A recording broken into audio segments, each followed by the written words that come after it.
Penanganan kasus ekor kucing yang ditendang di kawasan lapangan Kridosono, Kabupaten Blora, masih terus berjalan. Pelaku penendang kucing, PJ, 69, yang seorang pensiunan ASN, sampai saat ini belum ditetapkan sebagai tersangka. Kendati demikian, saat ini pihak Satreskrim Polres Blora telah menaikkan penanganan perkara ke tahap penyidikan. Perwakilan Cat Lovers in the World, KLOW. Solo, Hening Yulia, yang beberapa waktu lalu melaporkan kasus ini ke polisi, menanggapi penanganan kasus yang masih terus bergulir tersebut. Sudah mendapatkan surat dari kepolisian yang pemberitahuan tentang ini naik di penyidikan, dan sudah menerangkan beberapa saksi yang diperiksa, cuma memang belum bisa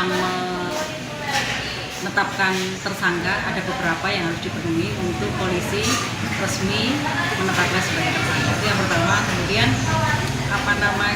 kami hari ini menyatakan sepakat untuk menolak restorasi justice. Jadi kami menghargai negara dalam hal ini untuk mensosialisasikan restorasi justice.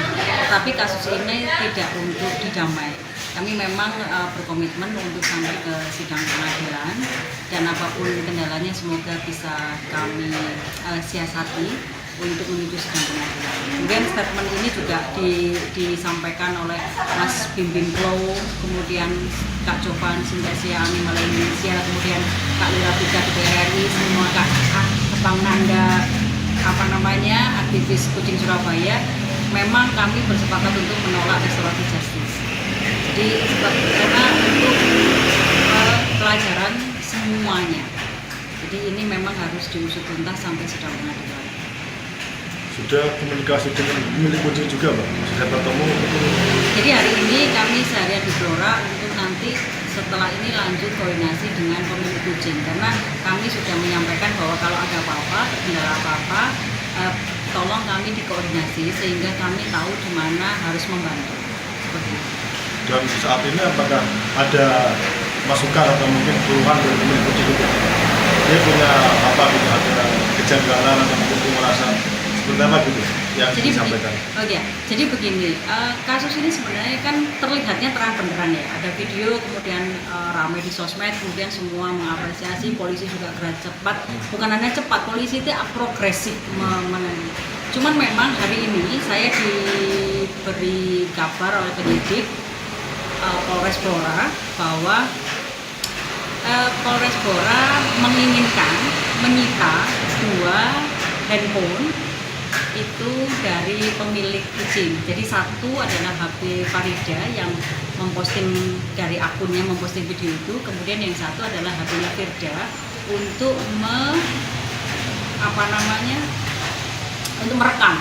Jadi dua-duanya tadi saya sempat disampaikan bahwa ini harus disita karena untuk alat bukti ya sampai pengadilan. Cuman begini, kami menyampaikan, kami menerima itu, dan saya akan mencoba untuk bernegosiasi sama pemilik HP ya. Tapi sebenarnya begini,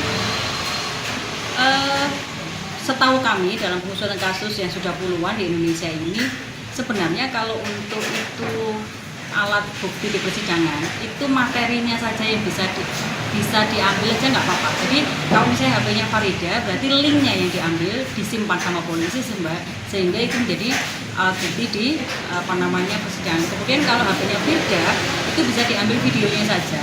Kemudian dua HP ini bisa untuk tetap jadi alat bekerja sehari-hari mereka. Karena memang sebenarnya kalau menurut kami, setahu kami ya, yang perlu dikejar itu pelakunya gitu. Sepatu misalnya, sepatu nanti kalau ditetapkan sebagai tersangka, sepatunya itu harus disita itu. Kemudian bukan HP-nya pemilik ya. Tapi coba ya, ini nanti karena ini awal, saya akan ngobrol lagi, diskusi lagi dengan pihak Polres Blora ya untuk menyiasati ini. Karena jangan sampai karena teknis ini, kasus ini jadi berhenti. Kemudian ini menguap dan edukasi tidak berjalan dengan baik. Karena sebenarnya ini bisa diperdebatkan, ini bisa didiskusikan dengan regulasi yang ada, dengan logika yang bisa kita cermati bersama. Bagaimana menyiasati pemilik yang tidak bersedia menyerahkan 2 HP-nya. Apakah 2 HP ini akan menjadi benar-benar harus disita untuk menjadi alat bukti, karena kita sama tahu bahwa 2 HP ini kan pasti ada privasinya kan, ada apa hal-hal yang dirahasiakan pemilik, dan polisi setahu saya polisi tidak bisa menerjang itu gitu. Cuman ini nggih, saya akan menjawab seporsi aja gitu. Tapi habis ini kita akan berkoordinasi lagi dengan polisi bagaimana menyiasati ini. Semoga tidak terkendala sampai sidang pengadilan.